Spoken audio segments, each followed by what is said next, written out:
po ay galing ng Region 8, mga waray nun. Sa bayan ni Martin Romualdez, na masyadong mayabang, alam mo kung sino. Nangarap maging vice-presidente. Pati presidente, yung Tacloban nga, hindi niya mapaganda. At saka huwag siyang pakakasiguro kasi meron na siyang kalaban sa susunod ngayong kung sakali na magtuloy yung eleksyon. Kaya kabahan ka na. Dahil yung mga pangarap mo, biglang babagsak yan. Tsaka hindi talaga kami titigil hanggat hindi kayo napaparusahan sa mga korupsyon, sa mga perang ang ninakaw nyo sa taong bayan. Napakadami yung kasalanan sa amin, sa totoo lang. Kami nagpapakahirap dito, pupunta talaga kami dito sa Maynila kahit matulog kami dito sa wag lang matuloy-tuloy lang yung aming laban dahil sobra-sobra na yung wala nang hustisya. Justice wala na. Batas nyo ang pinairal nyo, pes ngayon. Batas ng mamamayang Pilipino ang pairali namin para pabagsakin kayo. Dahil kami ang nagluklok sa inyo sa pwesto, kami rin ang papabagsak sa inyo. Hindi kami takot kung sino mga pulis na papaalis sa amin dito, kung sino man dyan. Dahil mga mamamayang Pilipino ang mas may karapatan. Dahil kami ang nagpapasahod sa inyo. Kami ang tunay na nagluklok kung saan man kayo ngayon. Kaya hindi kami titigil hanggat hindi kayo bumababa dyan. Amin ngayon dito ang aming presidente na walang iba kundi si Sara Duterte. Hindi na si Marcos. Si Sara na, hindi kami papayag na hindi siya papalit sa inyo. Pag matapos itong hindi kami alis dito hanggat hindi napapalitan dahil wala na. Weak! Papit ka lang ni Tambaluslos at ni Lisa Taras.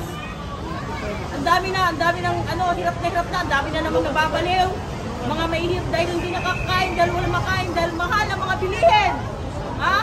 Hindi pwedeng ayuda ng ayuda. Hindi naman kayang ayudahan lahat ng mga taong nahihirapan Yung mga binibigyan nyo rin yung mga ng mga luwag para sa mga pang-camping period lang.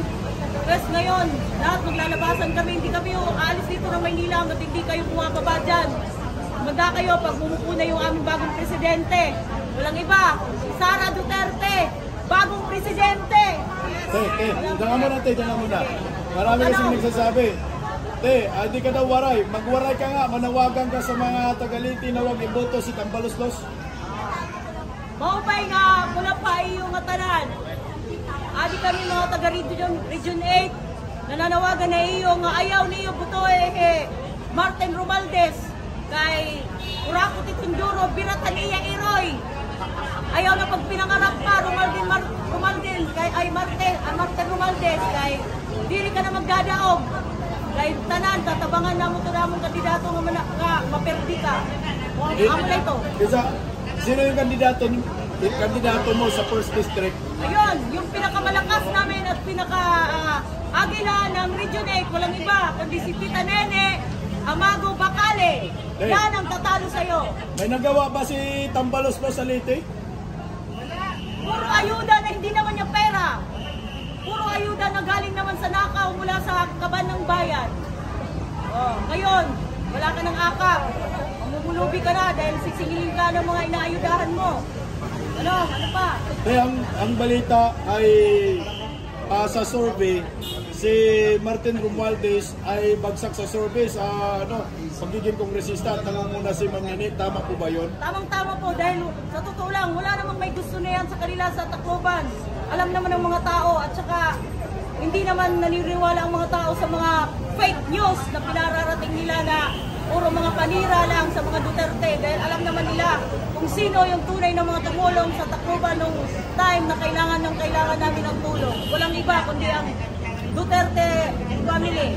Mayor pa nun si Tatay Digong. Talagang pumunta yan sila doon para tumulong kaya tumatanggap lang ng mga ayuda mga tao doon pero wag kang pakasisiguro Martin na ikaw ang ibubuto sila dahil ayaw na nila sa inyo.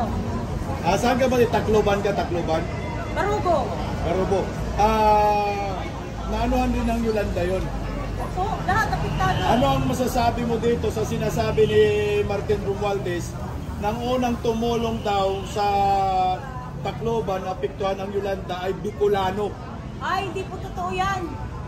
Puro naman, walang katotohanan lahat ng mga sinasabi nila, puro fake news. Binabaliktad lang nila lahat ng katotohanan. Liars go to hell. Malalaman din ng taong bayan kung sino yung nagsasabi ng totoo kahit ano pang sinira nyo kay VP Sara. Hindi mga mangmang, kahit mga bata ngayon, hindi nyo na manuloko. Iba ang panahon ngayon sa panahon noon. Sinong unang tumulong sa Tacloban? Rodrigo Rua Duterte, mayor pa siya noon, pati yung anak niya si Basti sa 911 rescue team. Andun yung sila.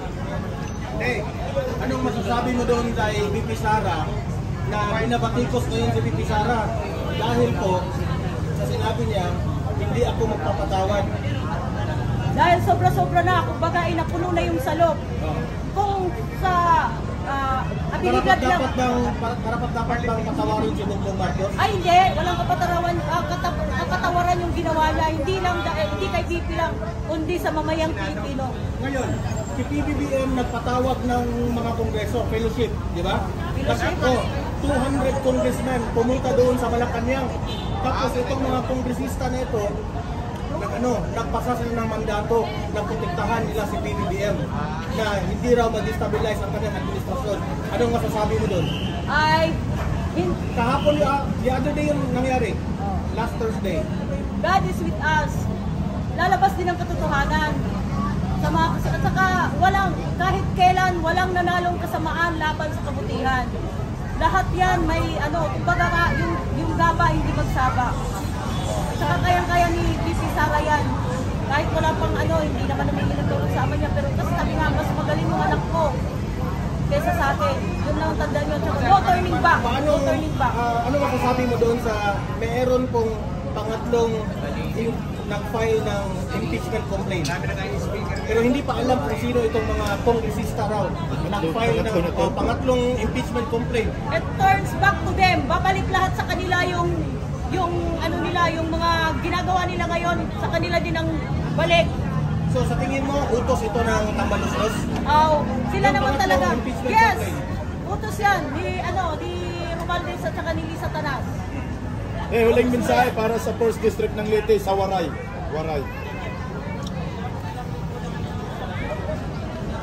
Ano? Anak mo, Te? Ano? Anak mo? Mensahe sa 1st District ng Leyte, sa Waray, salita tayo sa Waray. Sa 1st District, mga butante sa 1st District ng Leyte. Maaram ako nga ang Tacloban at mga akon mga kababaryo nagkukuri jud in ura-ura. Pag pirmi nala naghihinulat kan ayuda magikan kan Romualdez.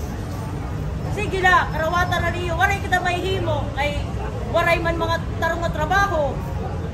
Waray man kuan kaning mamahalan mga palitonon, tapos pirala ang sweldo.